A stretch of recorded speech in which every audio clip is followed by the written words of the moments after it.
on one, I am right, Nana, Kosi, Amadina. Fighting climate change in particular, both in Africa and in Europe, we are interdependent. Our intake of refugees has been going up in recent years. Today's markets and today's life is no more a question of common sense. It's a question of knowledge, understanding. We have task forces that patrol the markets, the communities, and to ensure that certain fires do not occur.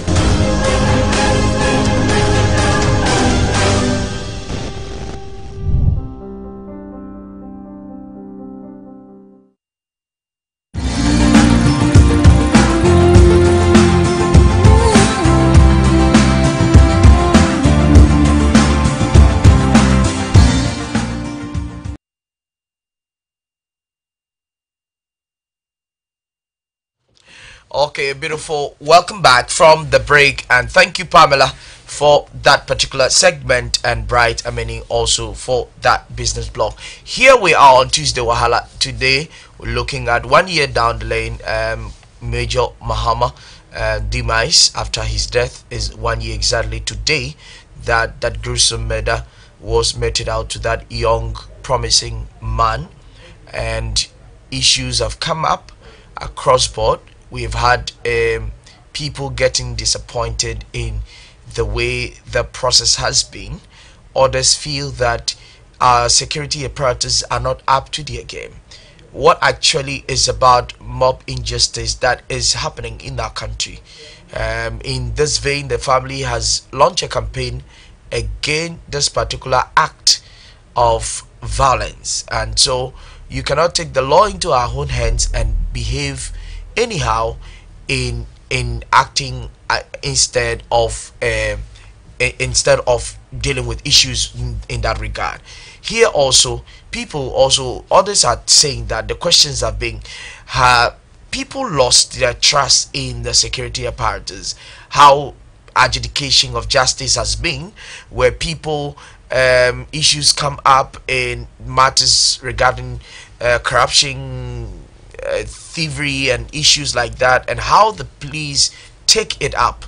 We've seen in this country where people have not been treated well, and so they feel like taking my matter to the police or anywhere, it delays. So when it happens that way, nothing is done about it. So let's take the law into our own hands and deal with the issue as it is. Must that be the case?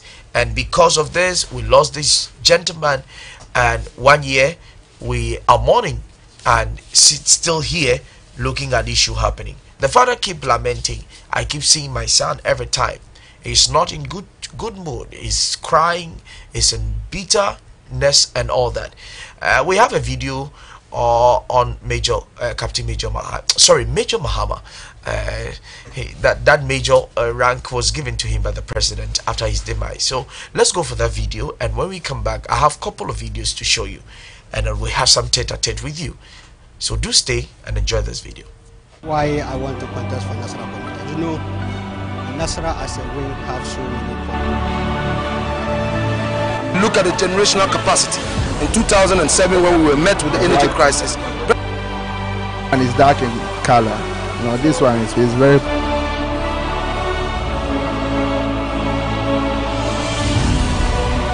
better for you. 4,000 you are. When the interval of children.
family is mourning. Just 1 year, and a year ago about this time, we did not hear a good story, and it saddens the heart to see a promising young man had to leave behind a beautiful young wife.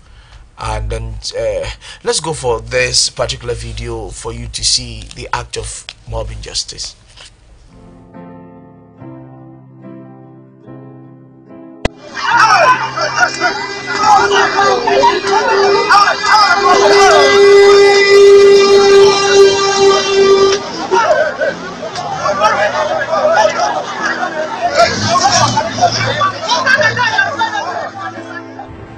I had a great marriage.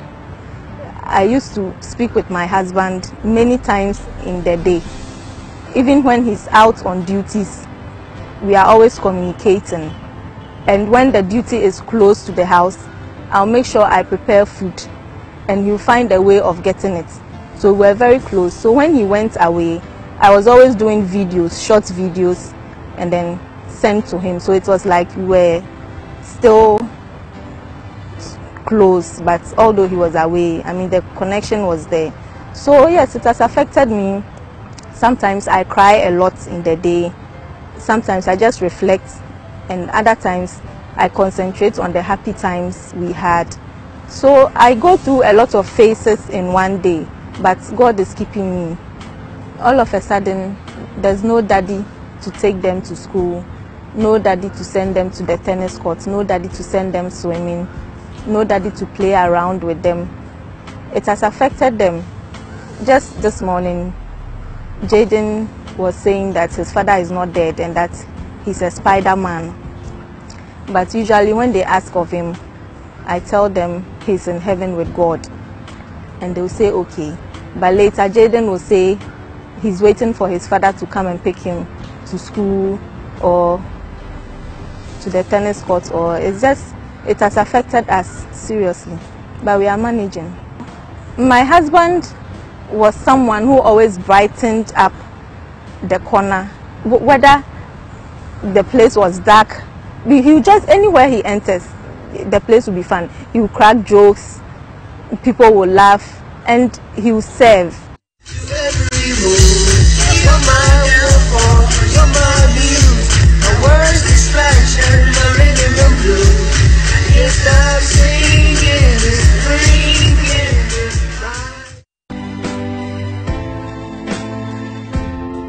Life after my husband's death has been full of uncertainties, sad moments, all hope being lost, mixed feelings. Imagine being in a situation where a large crowd of people attack you with the aim of ensuring fairness and equity for themselves without recourse to the police. This can happen to anyone, including you, regardless of your financial status, educational background, or credentials. Mob action can happen to anyone. So what makes people succumb to mob mentality? People get sucked into it because of the emotionally charged environment. Anytime high emotions are involved, people tend to converge around things like that, things that excite, things that thrill.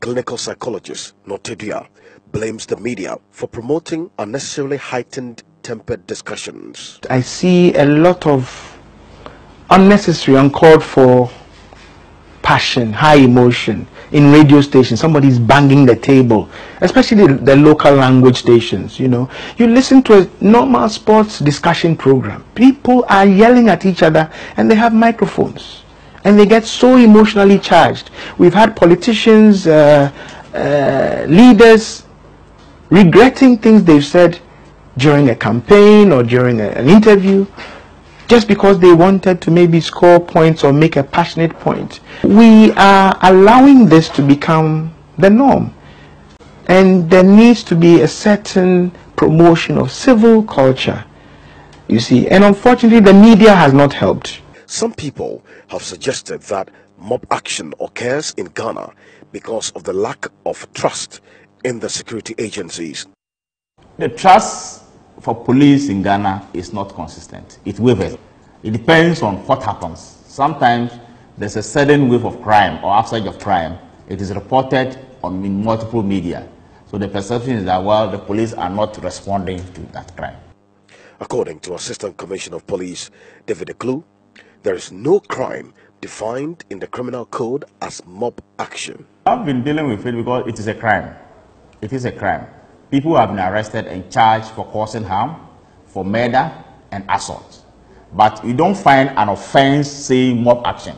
While there may be several factors leading to mob action in Ghana, could the lack of understanding of the judicial process be a contributory factor? Well, I mean, the revelation about corruption in the judiciary was unfortunate because it's the last place that you would expect corruption to take place.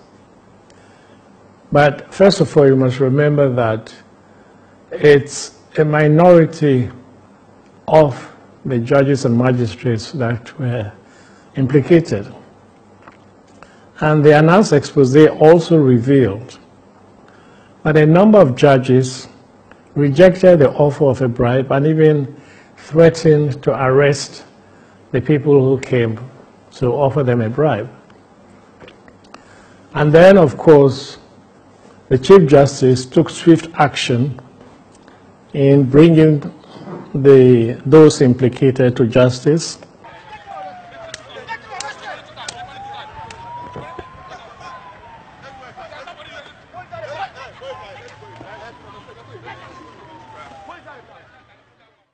We should be more tolerant. We should love one another. We should think about others. It has affected us, so we should, in our actions, we should just think about others. Oh, this action I'm taking, what will be the outcome or something like that. I feel that we should just be patient. Mob action is sickening and barbaric. Never again, never again, never again should we allow mob action to occur in the course of our history. Okay, so you saw that video there, and you heard from the wife of the late Major Mahama, admonishing all of us not to involve ourselves in that, and never again, never again, never again must we involve ourselves in such an act.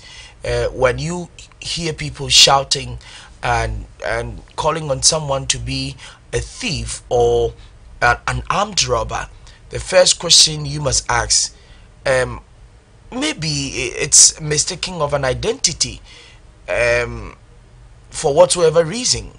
It could have been you, it could have been me. Let's all rise up against mob justice. And here I'm in the studio with Pamela Boati, my Duchess. We here, Pamela. 1 year down the lane. I mean, this is a national wahala. Today's Tuesday wahala is not community specific, it's not area specific, it is a national wahala, an issue we've all been dealing with. Exactly a year ago, we heard of the gruesome murder of the late Major Maxwell Mahama, and we are asking ourselves what has been done to make sure we don't have such an instance recurring. And I think after a year, we haven't really recorded a lot of cases of mob action in the country. I think during that period, exactly a year ago, we heard of a few cases, but after that, it's been on the low. So could this be that Major Maxwell Mahama was sort of the Jesus Christ to put an end to whatever is happening? Was he the one to make sure that we put an end to this action in the country? Okay. It is a great question you asked, but I want us to go for a feature that was done by our news team, and we'll go for that feature. When we come back, we'll raise some questions and we'll go on the phone lines, talk to some security experts and all that, and look at what is the way forward for this country. So let's go for that particular feature. Late Major Maxwell Adam Mahama was the commander of a military detachment stationed at Diaso in the Upper Dentra district of the Central Region to check galamsey activities. The detachment was based at the outskirts of Diaso. On Monday, May 29, 2017, at about 8 a.m., the deceased left the detachment base for a 20-kilometer jogging. He was in civilian clothing but carried a sidearm. It is estimated that by 9:25 a.m., he had walked about 10 kilometers to a place at the outskirts of Dentro-Boase village where some women were selling food items by the road. While the deceased was taking up money from his pocket to pay for snails he bought, the woman from whom the deceased bought the snail and a few others saw the deceased's sidearm tucked to his waist. Soon after he left, the women, one of them, telephoned the assemblyman of Dentro-Boase, William Barr, to report what they had seen. Without verifying the information, the assemblyman is said to have mobilized the townsfolk to prepare to attack an armed robber who had been sighted by the women who sell at the outskirts of the town.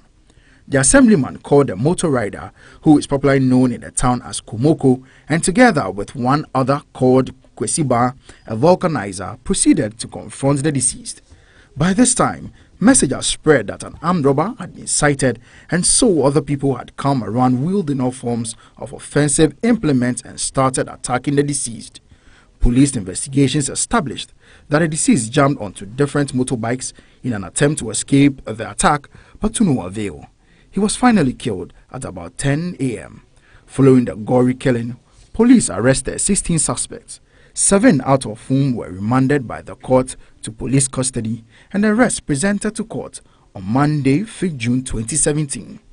31-year-old late Captain Maxwell Adam Mahama, posthumously elevated to a major, was laid to rest on June 9, 2017 at the Osu Military Cemetery after a state burial at the forecourt of the State House with full military honors. Ahead of the burial, a vigil was held at Arakine Officers' Mess in his memory. A Thanksgiving service was held at the Lighthouse Chapel International Kodesh, North Kanesha, Accra on Sunday, 11 June at 10:30 o'clock. His final funeral rites were held at Bolefro, 13th to 15 June 2017, and Tumu from 16 to 18 June 2017 respectively. ENTV has been speaking to father of the late Major Mahama as he recounts the unfortunate incident. In fact, the day that I had the message, I just fell to the ground and was rolling and crying. Then I woke up and said, no, it's not true. No, it's not true. I better not panic. It cannot be true. This boy cannot die. It's not true. Then I quickly rushed into the room and dressed up, took my car and came to Bema camp, only to see that it was actually true. Since then, I have been broken down, heart-laden, and the worst of it is that for almost about 6 months, anytime I sleep and I'm alone, I see him. I see him in front of me, struggling, suffering, and crying. According to him, Major Adam Mahama was his advisor, and there will never be another. This is somebody who was like my advisor. He always wanted to force things on me. That, Daddy, no, you can't do that. Daddy, you have to do this. You have to do this. So always think that when you're about to go on pension. When you go on pension, what will you be doing? Have you thought of it? Then I said, no. Oh, Daddy, let's find out something. Next week I'll come. I'll think about it. Then he comes and he gave me the idea that you can start grass cutter. Then I said, how do I go about it? No, I will initiate it. In an interaction with brother of the late Major, he also shared some memories of him. My brother, the late Major Mahama, was the serious type, but at the same time, he was very jovial.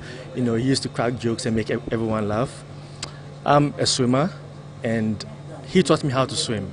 You know, usually during the weekends, on Saturdays, we'll go together. He shows me how to swim. He takes me to the deep side. We laugh. Sometimes I struggle. He tries to help me. After that, too, he also taught me how to play tennis. You know, he was a sportsman, so swimming, tennis, he was always there, taking me out and teaching me how to do all these things. Father of Barbara Mahama, wife of Major Mahama, also expressed his thoughts on the incident. One Sunday,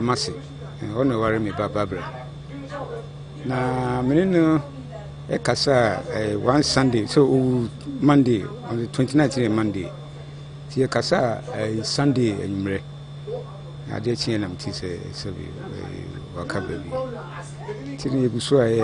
President Akufo-Addo announced plans to erect a monument in honor of Major Mahama after he posthumously promoted him from the rank of captain. The president made this announcement when he visited the family of the deceased. He also announced the setting up of a 500 Ghana cedis trust fund to cater for the education of the late military officer's children. Father of the late Major Mahama, Captain Dennis Mahama, has been speaking on the issue, and he also speaks about a Stop Mob Justice campaign to fight mob justice in Ghana. After the church service, we will gather at the Arakan Officers Mess for the funeral gathering, and there we'll roll out a lot of programs. And it is there we will launch the ambassadors against mob justice. Remember when, at the demise of my son, Major Maxwell, I did tell a lot of media houses that never again should such a thing happen to any person in Ghana and even in this world, not even my enemy. I don't ever wish such a thing to happen to even my enemy. And so, I believe that we shouldn't just say it, but we should say it and walk the talk. And so in coming together to form ambassadors against mob justice, the purpose is to campaign against this kind of bad thing that has happened. And so that never again should it ever happen again. It should not just... Okay, welcome back, and that was a feature there. But we have on the phone Brigadier General Nunu Mensah, former Chief of Defense Staff of the Ghana Armed Forces and former National Security Advisor. Sir, good morning and welcome to the first show. Good morning. Who am I speaking to? Hello, good morning. Good morning. Can you hear me? Hello, hello. Yes, sir, Brigadier General, good morning once again. Good morning. Can you hear me? Yes, yes, we can hear you. Okay. Welcome to the first show on GNTV. Yes. Okay, sir. This morning we are looking at mob injustice in Ghana and issues coming up with this particular act of violence, and we want to take your thought about this particular issue. What do you think usually make people get themselves involved with this particular act of violence? Which particular issue are we talking about? Mob injustice. Mob injustice. Yes, sir. Well, I mean, you're talking about a year anniversary of Major Mahama's death. Yes, sir. But there have been many similar unexplained and senseless deaths, you know, across the country. I mean, it's not a mob justice in this particular one, but let me go back and talk about 2015. Something happened in Nkrumah Circle, where there was flooding, a fire, and many people lost their lives. Are you aware about that? Yes, sir. This was six. You know, I had actually warned something similar that this would happen, and it did happen on the 3rd of June 2015, when you lost more than 150 to 160 people. But I will talk about this. It's a major incident. But I've never heard us talk about this incident. Or maybe you have, but I don't remember. Maybe I wasn't around. There was an inquiry, which I attended and gave an evidence. But I never heard about the inquiry, what happened. And how many years from? 3 years from? We are still there. Nothing's happening. So, you know, and because these things are happening, and we are doing nothing about them, so they keep happening. We talk about Major Mahama's death. What led to this? You know, when people are not happy with their lives, that we're talking about the illegal miners, that I'm saying. So this operation took place to try and control them. And out of anger and frustration, they took it on the poor late officer. But I'm saying that there have been a lot of incidents, many across the country. We're not able to respond to them. And so they keep on happening. And where even people go wrong, I mean, not only last week or 2 days ago, in Tamale, military were assaulting police people, and nothing happened. So general lack of discipline, and you know, it's happening and nothing's happening. That's why we're getting these incidents happening, you know, on and on. Okay, Brigadier General, I want to ask you, for your position over the period and being a national security advisor, what do you think has been the problem or where do you think we have failed in this instead dealing with issues where people can just take the law into their own hands and act? Do you think they've lost that confidence in the security apparatus? There could be a lot of reasons for this. You know, when people do things which are wrong, we don't punish them to serve as a deterrent to others who might be tempted to commit the same offense. So others do it. You drive on the road, you see a lot of indiscipline on the roads. You see red lights, and people are driving to red lights. Police are there, but they take no action. So, you know, generally we are slipping in the area of discipline and behaving properly. And as I said before, you don't punish wrongdoers. They keep happening. The laws are there, but the laws don't work. Last year, whatever, in Kumasi, people were arraigned before a court of law, proper court of law. Police officers went to take over the court and release them. So there's a general decline in discipline. I think all because we don't enforce the law. When people go wrong, we don't punish them, we don't deal with them. So I think it's their duty to do whatever. I mean, because of political advantage, my party is in power, so I do what I like. That shouldn't be clamped down. We can't allow this to happen. Okay. Brigadier, I want to ask, give us a general overview. Your time, those times way back years ago, and now looking at how people do behave and act, what do you think has been the shift in terms of what has been happening with regards to discipline and people taking the laws into their own hands? You see, when I was a little boy many years ago, I'm 81 now, so I'm talking about in the early 40s. You know, our parents disciplined us. I mean, we came from very poor families. We weren't allowed to do whatever we wanted to do. At school, we were disciplined. If you didn't go to church on Sunday, the headmaster you'll be in trouble. So you are forced to behave. You know, so over the years, this discipline has actually almost collapsed. I was at boarding school in Agona Sabah, in those days, a boarding school. I had to wake up at 4 o'clock in the morning and walk 2 miles to get water from River Accra and walk back 2 miles, 4 miles every day. So you were brought up to behave yourself. So as we grew up, you know, we behave ourselves. I mean, in the military, I've mentioned the problem of the family incident where military or some people were assaulting police officers. It's not the first time. But if they happened in the past, people were punished. I mean, we're not allowed to go free. In the Congo, in 1961, when Ghanaian soldiers served the Congo, 10 battalion soldiers assaulted their commanding officer. Many of them were put on trial and jailed for mutiny. What I'm saying is that when people go wrong, we should punish them. If we don't do that, then you are saying that it's okay to behave the way those other people behave. So there's general decline, especially on our roads. You try to travel along the Accra-Winneba Road and get to Budubrim and see the chaos there, the indiscipline, the anarchy. And I think the country is breaking down. And it's all because, first of all, we don't have proper parenthood. There are many children without fathers in the houses. And when they go to school, I mean, you go to the higher institutions, you see how people were dressed. In my time, you have to be in suit, you have to be in tie to go to the hotel in the evening. The people wear some funny dresses and they are in hotels. So there's a general decline in behavior and discipline, and you must make an effort to bring it back. Otherwise, without discipline, you can't run a country like that. Okay, Brigadier General Nunu Mensah, thank you so much for your time, and we'll call on you again when we need further clarification and your expertise on matters regarding these issues. Thank you so much for your time. Thank you, and good morning to your listeners. Thank you very much. Thank you very much.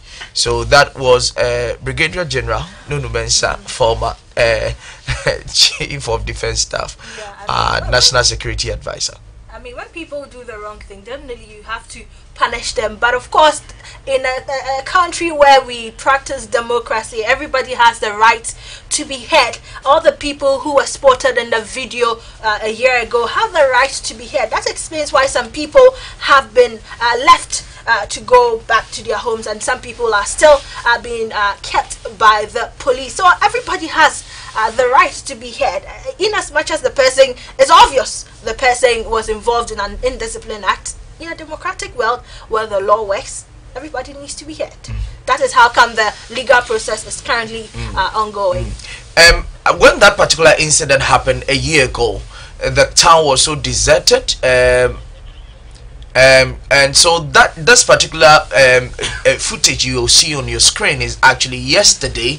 This is how the town looks now, and so you can see on your screens Denchera Obuasi, where Captain, sorry, I don't understand why I keep saying Captain.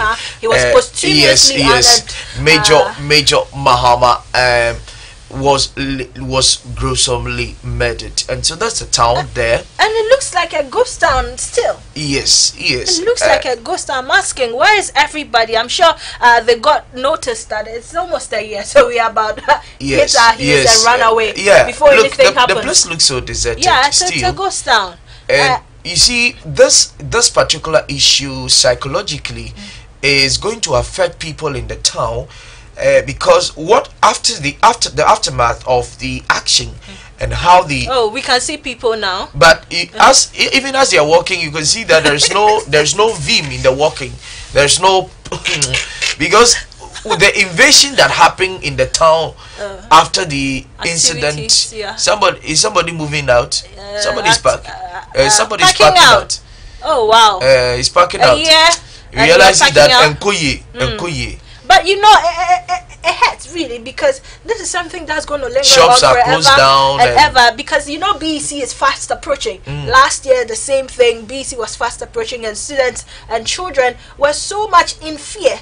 The same fear is going to be in them this year again, as they are preparing for their exams. So it's going to take a toll really on New Obuasi, as they are not finding it easy at all. And it seems that you could only find all the people just in the town because they can't run. Okay, so now there's been some kind of rebranding of the place in terms of New Obuasi. We have to. How new is the place? You see, the actual orientation must start from because what is happening, what has happened there psychologically is going. I quite recall I saw a young girl between the ages of 8 to 9 years whose parents had, she came back from school and did not find anybody during the time the incident happened. And imagine the trauma and the pain that little girl who had to go through growing up to see this particular issue happening, that has happened. She's going to live with it for the rest of her life, when she doesn't know where the mother ran, because the place was invaded. The issue, killing somebody's husband and finding out that this is actually not what it is. And I actually also looking at how well we educate our people, especially the people from the grassroots, people that are the ordinary Ghanaian. How well do they understand to identify people? Identification, we have identification crisis, because we usually don't really not able to identify who a military officer is, who this person is, who that person is. I quite recall where those times when they are teaching you, they tell you that when you meet an elderly person, you greet. Okay, you meet somebody, passing by somebody, you need to greet. The response from the person after your greeting, the person's response brings some kind of engagement for you to be able to. And sometimes our parents give us some clues to notice, so that when you see a stranger, so the moment you see a stranger, you are able to know that this person is not living in this place.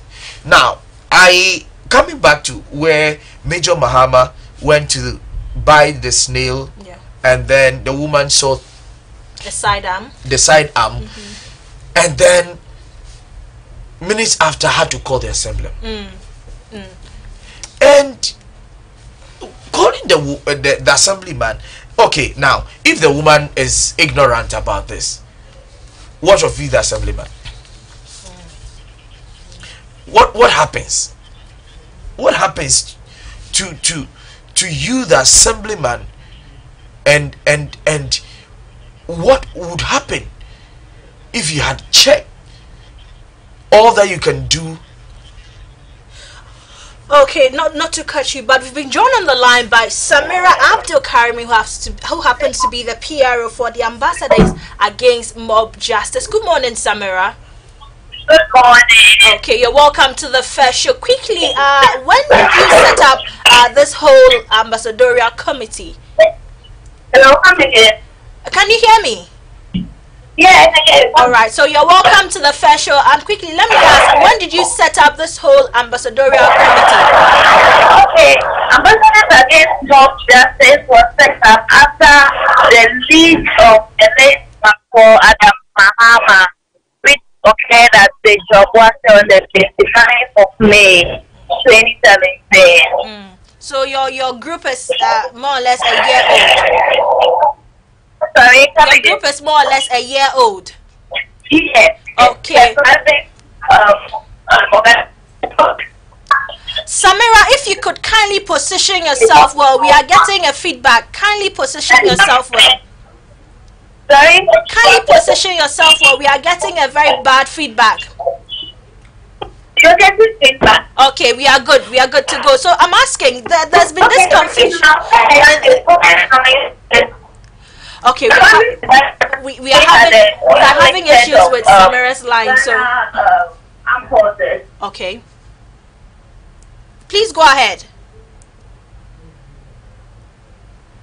We are having issues with Samira's line, but definitely she'll come back on the line and we get to speak to her about what her group has been doing to make sure the country practices a sane community where we don't just jump and mob people instantly. We have to allow the laws to work. So definitely we'll raise her again on the line, find out some activities they have carried out over the year and what exactly is being done today to commemorate the 1-year anniversary after the demise of Major Maxwell Mahama. Studying the art of war, I read a book, and in that particular art of war it indicates that when people in the society what need to protect them fails to protect them, they find things to protect themselves. Okay, so we have Samira. Yeah, we have Samira back on the line. Good morning, Samira. Welcome back to the show. Good morning. Can you hear me now? Yes, it's good now. So let's quickly move on. There's been this confusion in the minds of people. What is the difference between mob injustice and mob justice? You said what is the difference between what? Mob justice and mob injustice, as there's a lot of confusion in the minds of people. Hello. Hi Samira, can you hear me? Yeah, I can hear you now. Quickly, what's the clear distinction between mob justice and mob injustice? Okay, mob justice is more like you arrest you get an armed robber on the street, you don't have the right to beat him up. You have to take it to the police station for the police to take full control over it. You as a civilian, you don't have any right whatsoever to touch being the person a criminal or not. So against mob justice, we are set up to defend that, to preach the people that is a bad thing that is happening in Ghana, and as we speak, it still goes on. So our main aim is to fight against mob justice. Okay, so quickly, a year down the line, what is your group doing to commemorate the 1-year anniversary of the demise of the late Major Maxwell Mahama? So whatever happens after the church service, I'll bring to you so you know the entire arrangements concerning the 1-year anniversary of the late Major Maxwell Mahama. Okay, so you just hinted that there's a church service going to take place today. Where exactly and what time? Sorry? Where is the church service going to take place and what time? It's going on at the Catholic Church. Which Catholic church? Ghana Armed Forces, the Bema Camp Catholic Church. Okay, at what time? Sorry? At what time? At 37. The time for the service.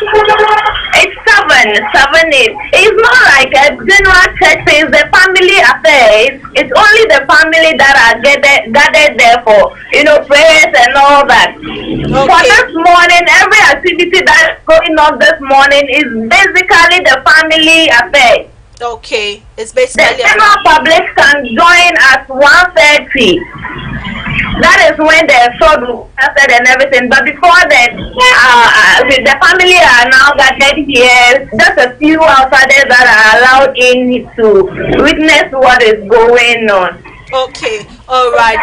Thank you so much for that information. We'll definitely get in touch with you and find out what your group will be doing to commemorate this day as well. You're welcome. All right. Thank you so much, Samira. All right. So there's a church service. To honor him today. Today is my son's birthday. Oops. And he's 4 years today. Exactly 29th. May, and I'm just trying to picture. You don't have to picture. I mean, you don't have to go there, but God knows best.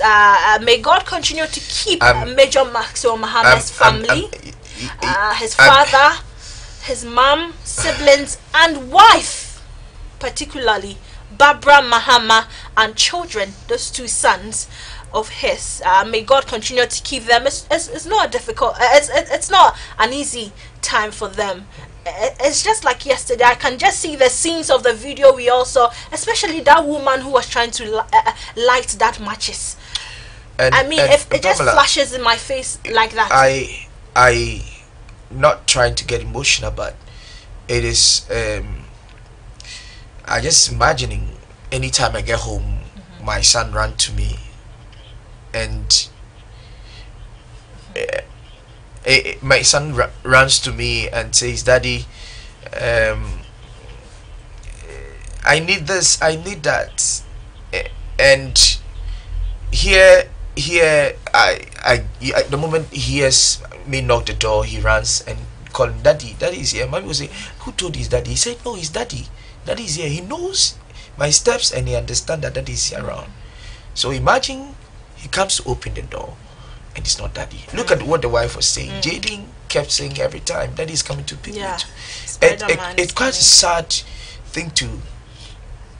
But let me allow my Duke for this morning to shed a few tears, because I'm asking myself, we could share more tears, because what has been done? Has justice been served to the family of the late Major Maxwell Muhammad? What happened to the people we saw physically abusing the late Major Maxwell Muhammad? You could see that woman lighting the matches. You saw somebody who brought a stone, not even a stone, a block. What has happened to them? We know some people have been left to go after some ongoing investigation. Some people are still in the grips of the law. Why has it taken Ghana Police Service and the law a whole year to bring justice? What is happening?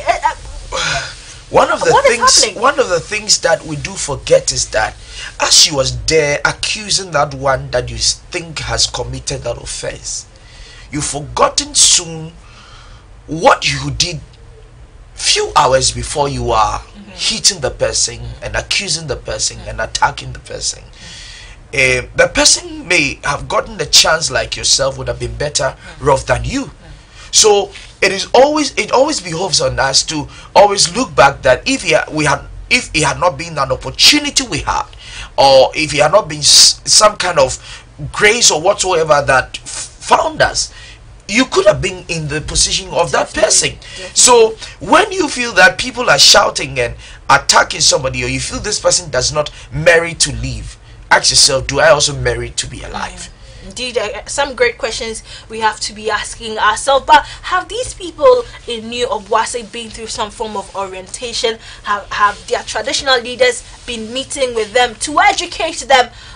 Just so we don't have a repetition of what happened exactly a year ago. Not only people in New Obuasi, but across board, across the nation. Have we been talking enough about the end to mob justice? We just spoke with Samira, PRO for the ambassadors of mob justice, and she's saying even till date, it's still happening. It is happening. Till date, it is happening. So what are we doing as a nation? It is. what are the contributory factors? Is it illiteracy? Is it shallow-mindedness? Is it the lack of trust in the security system? I was telling you about that particular process of justice adjudication. When the society, the protectors of the society fail to protect the society now is people that make the society. So the people within the society framework now finds a way of protecting themselves. So the society looks like, now the protectors of the society is like a wall. Okay, now the wall now serves as a kind of covering and a shield for the society. Now when the wall get broken, the wall, which is the protectors of the society, form some kind of shield for the society. So anyone that want to intrude will not have the chance to come in. Now when the walls are broken, any other person runs into the society and start attacking the society. Now the people that makes the society will not sit aloof and watch people come in to attack them. So now they will now find means and ways to protect themselves. So when people that have the mandate to protect the people fail to do so, the people will now find it's a principle. Then that is a scary state we are heading towards. Exactly. It isn't right, because there's a law, so we must allow the laws work. That is exactly what Brigadier said. We should punish people if they are found culpable to any of their wrongdoings. We should make sure we punish them. But has that been the case with Major Maxwell Mohammed's issue? I have not seen anything yet. We are still waiting for that final verdict where people when found guilty will be put behind bars. When found guilty will be given some sort of punishment. 7 of them are in remand as we speak, but I feel that. But does it take this long? You see, there are some times they'll tell you that the law has a process to go through for justice to be adjudicated, but I feel that this particular issue goes beyond just looking at things from on the surface. We must deal with it from the crux of the matter. We have Brigadier was mentioning something way back going to school. Those times, if you don't go to school, you'll be punished. If you don't go to church, I went to a Presbyterian school, so you don't go to Sunday, you don't go to church. Monday morning you come to school and there's a roll call. Roll call will be given at church for students who are in church. So Monday morning, if you come Monday and you don't have a number, you are not part of when the roll call is made and you are not part of it, my brother, trouble for you. So you are shipping in a way that your mindset, your attitude, everything is. You don't dress anyhow. Your socks must be at a certain level. Your shoe must be. There was some kind of orientation, but today people wake up, you just dress anyhow, just walk anyhow, do anything anyhow, and so it feels like that is how the life should be. We can somewhat, based on what you're saying, blame it on the I don't careism nature. Parents, as citizens, we do not care about anything. No, but that shouldn't be the case. You see, those times you become your brother's keeper. You are able to know how to care for others, and first aid, you are taught first aid. Nowadays I don't even think that we have those things in the school, in our homes. When you get a cut, your mother will bring you. Now as they'll cane you not to go back to that place, but then as he's nursing the sore, he's teaching you, okay, then you ask, what is this injection violet, what is it used for? They will sometimes they will take some leaf and then mash it up and then put it on, use bandage for it. They keep teaching you the process of life. But now society is broken in a way that people can just talk anyhow. you see an elderly person on the street, you don't even, as of today, when an elderly is talking, you cannot look at his directly into his eyes, and or when an elderly is passing by where you are, you see the person, and as of today, it's become part of me. You in vehicle and an elderly person walking, imagine there's no space. You just get up for the person to sit. Today, young people just walk past an elderly, they don't even greet. We have lost that cultural values where we give respect to the elderly. Indeed, a lot of lost values we have in the society. But where is the assemblyman? I don't know. Where is the assemblyman? We have to issue a search for the assemblyman, because he played a very vital role in this very historic incident, and definitely we need to find out where he is, how he's also aiding in investigation. The assemblyman, Komoko, the motor rider, all the players in who play the role in this very gruesome act, and we'll be raising some people on the line to talk to us more about this issue. But today is Tuesday. This is our Wahala. This is a national Wahala. This is an issue we are all battling with as a nation. Okay. So definitely we'll be raising a few more people on the line. Yes, and we have Adib Sani. Okay, when we get Adib Sani on the line, who is a security analyst, we engage him also to know whether our security apparatus is really broken. And you see, it comes to mind with what has to do with how we get people, how we put people in positions. Okay, so one of the things we should know is that, look at the assemblyman. Somebody comes to give you an information. What are you supposed to do?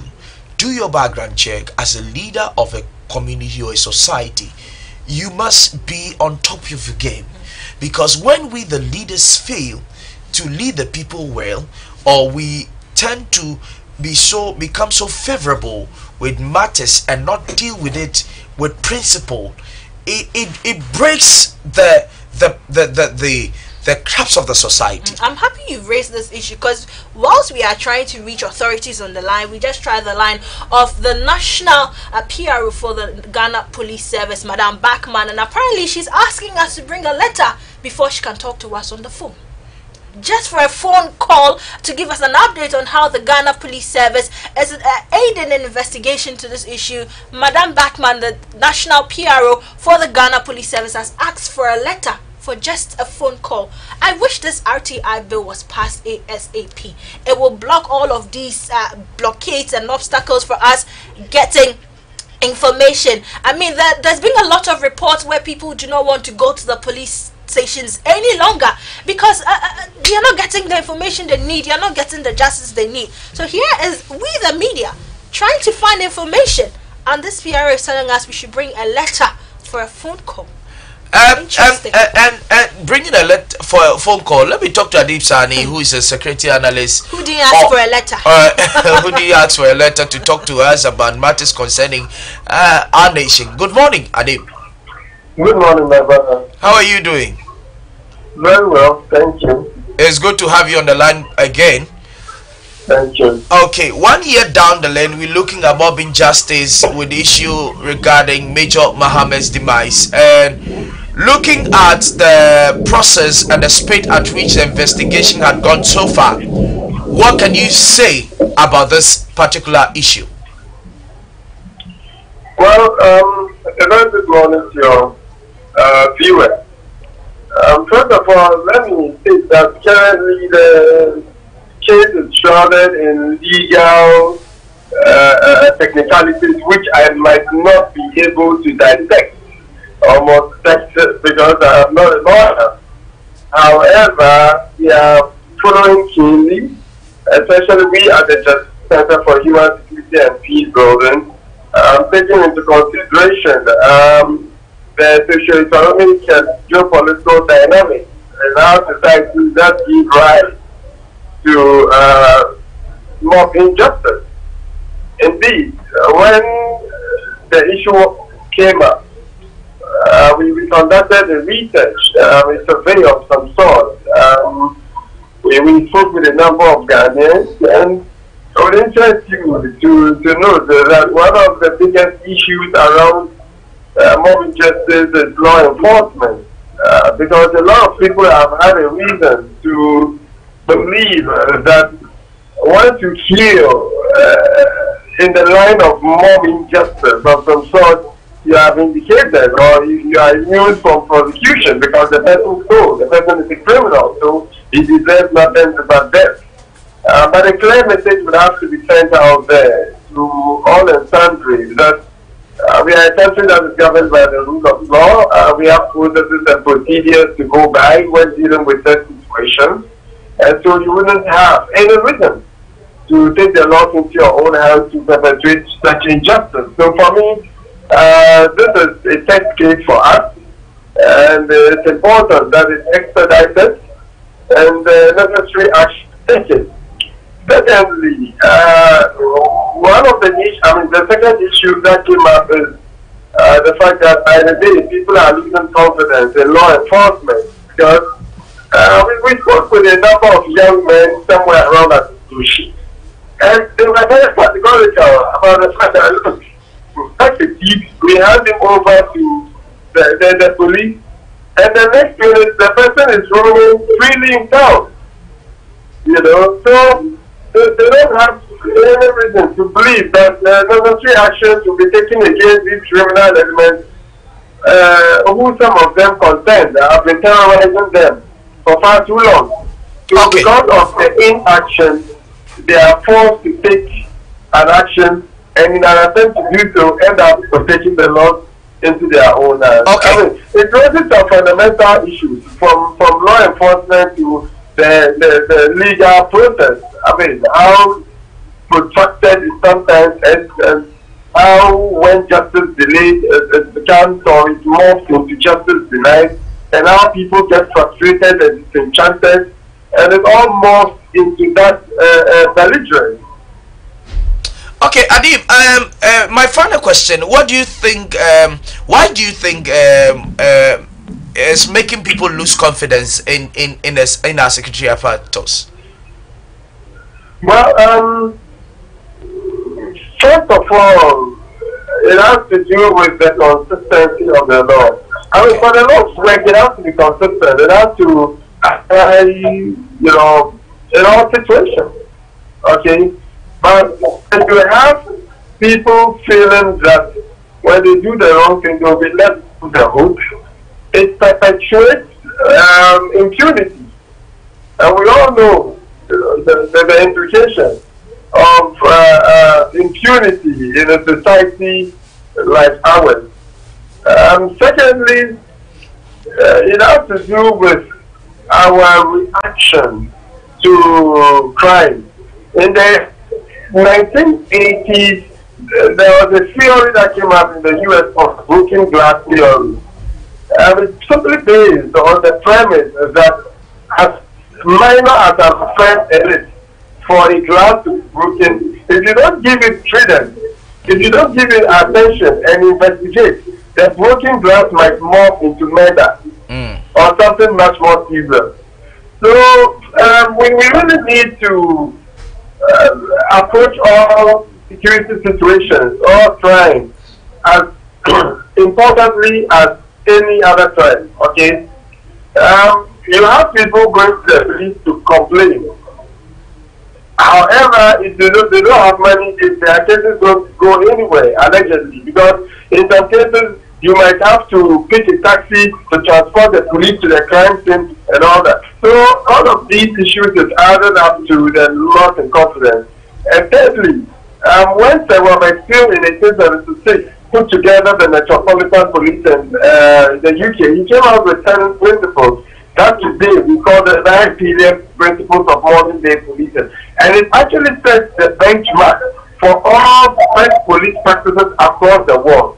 And it's simply based on harnessing your relationship with the people, okay, with the community, based on the simple fact that the people should see the police as part of them However, they give them the police uniform and the mandate to do their job. I told you, when they are all obliged to take part in the policing process. And how do you get the people to take part in the policing process? By being professional in your disposition, okay, by doing your work in a very firm manner, by establishing cordiality with the communities in which you operate. How do you do that? By engaging them more, you know, by getting to talk with opinion leaders, youth leaders, etc. So this is quite holistic. Okay. However, we should go beyond all the hard security aspect of it and give credence to the human security aspect of security in the country as enshrined in the 1994 UNDP report. That takes into consideration health security, food security, environmental security, political security, economic security, all of those.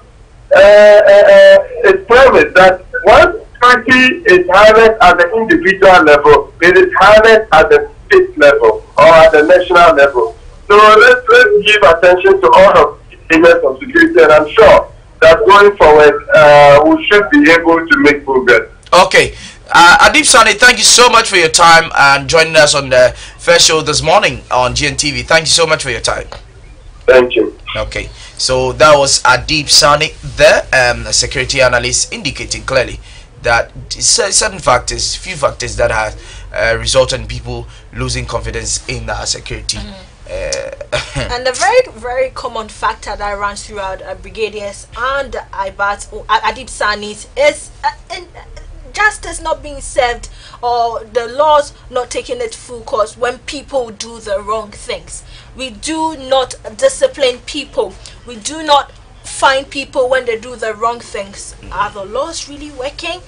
So if people think the laws are not really working, I'm sure that is exactly why they like to take the laws into their own hands and do things. So inaction on the part of our legal service, we can say, or we can deduce on the show, has played a very key role in making mob justice reach the crescendo it has reached today.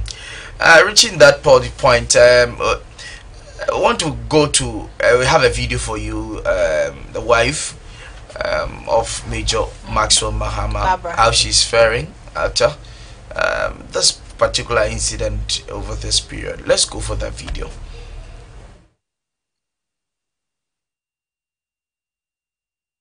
The day, even when he's out on duties, we are always communicating, and when the duty is close to the house, I'll make sure I prepare food and he'll find a way of getting it.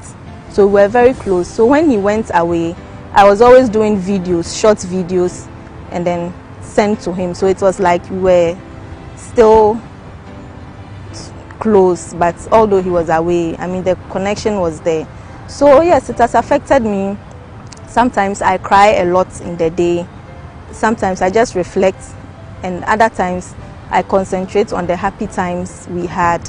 So I go through a lot of phases in one day, but God is keeping me.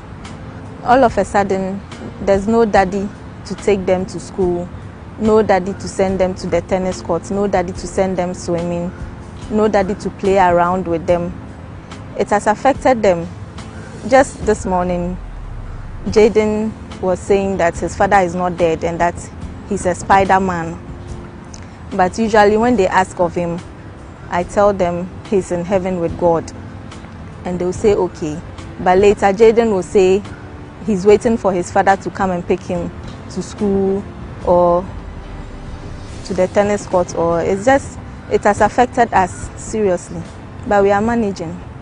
My husband was someone who always brightened up the corner, whether the place was dark. He would just, anywhere he enters, the place will be fun. He will crack jokes, people will laugh, and he will serve.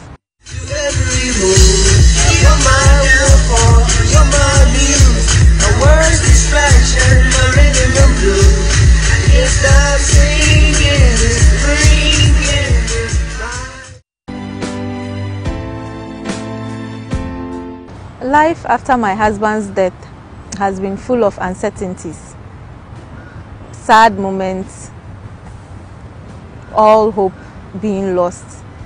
Mixed feelings. Imagine being in a situation where a large crowd of people attack you. And so that was the wife, Barbara there, Major Mahama, singing with the family and for the family. It's quite sad. Yeah.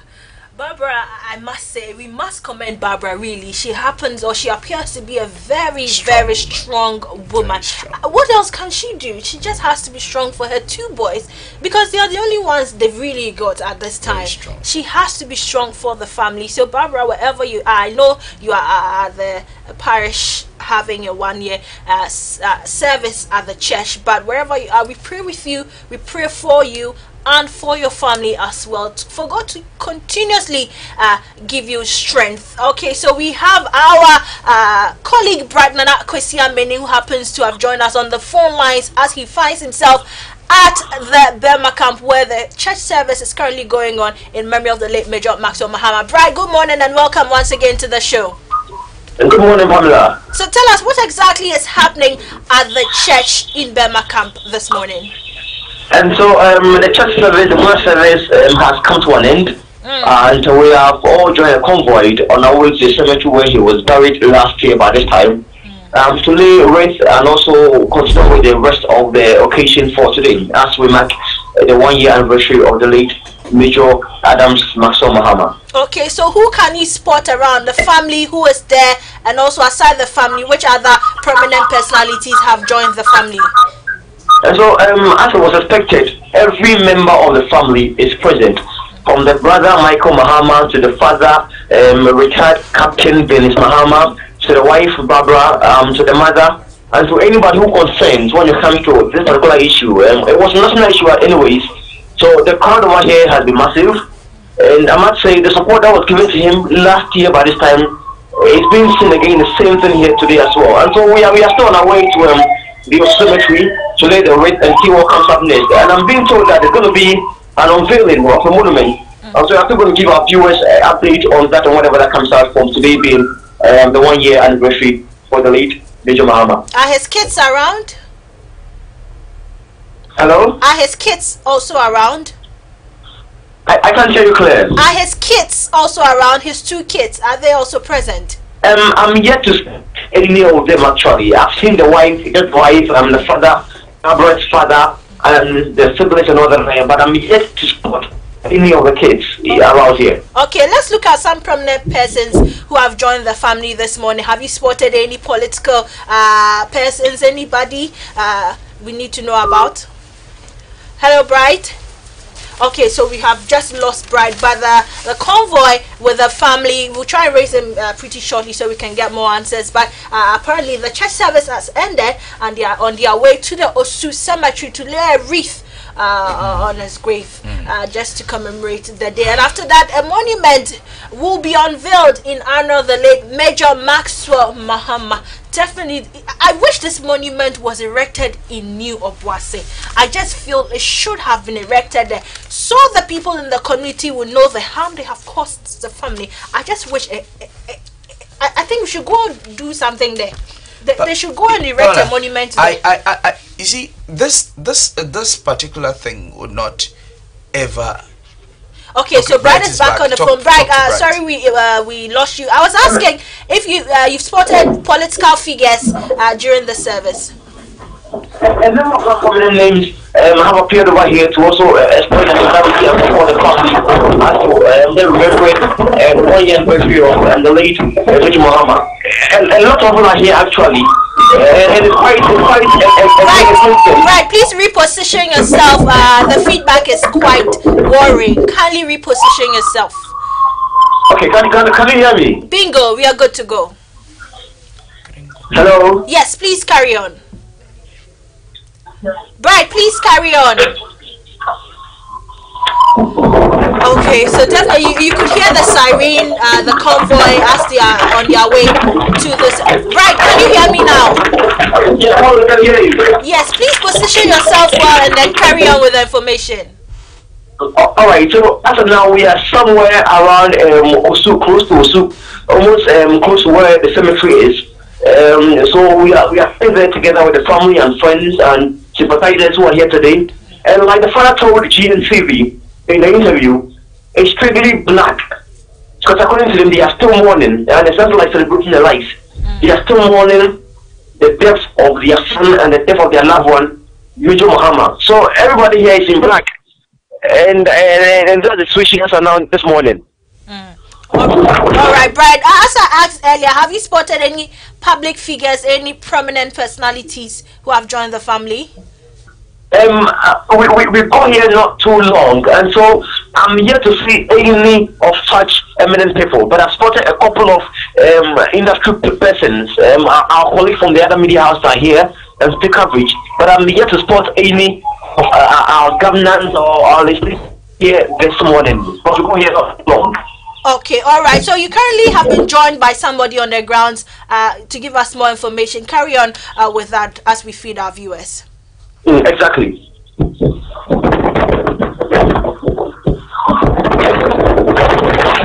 Okay, so Bright is trying to get the person on the ground to speak with us as to what to expect as the day and the time unfolds. Bright, are you ready? We are still in a car, so we are not yet there. I can only give you a vivid picture when we are off the convoy and proceedings continue. Definitely. But as I said before, we are at cemetery right now, but we are yet to get off the car. Okay. And military personnel are already on the grounds. I mean, guarding the place and making sure that not a so huge number comes close to where the ceremony is going to be held. Okay. And so I'm going to try as much as possible and get one person and see if I can speak to for more information and clarification on how the day is going to be like. Definitely. Whilst we are waiting on that, you hinted on the fact that a monument will be unveiled in memory of the late Major Maxwell Mahama. Do you have a hint as to where that monument has been erected? When I got here this morning, I was told that it's going to happen somewhere at 137. And so we are seeing, but I'm also hearing that it might not be at that spot. And so I'm just still waiting to see if what we are hearing is true or just mere speculation. But it's going to be unveiled today, as it's been stated already. Okay, all right, Brad. Wish you all the best as you carry out your daily activities. We'll definitely raise you again on the line to give us more update as to what happens after the laying of the wreath at the graveyard of the late Major Maxwell Mahama. Many thanks for joining us. All right. Okay, so an activity, in fact, activities going on today to commemorate, and it really struck me when Brad hinted on the fact that the father hasn't still gotten over it. They are still in black, cladded in black today. All right, so we are going on a quick break, and then when we come back, at least something to refresh us. We need to get some trends happening this morning, and so yeah, we'll go for that break when you come back.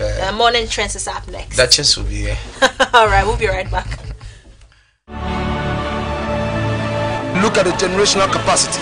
In 2007, when we were met with the energy crisis, and it's dark in color. You know, this one is very.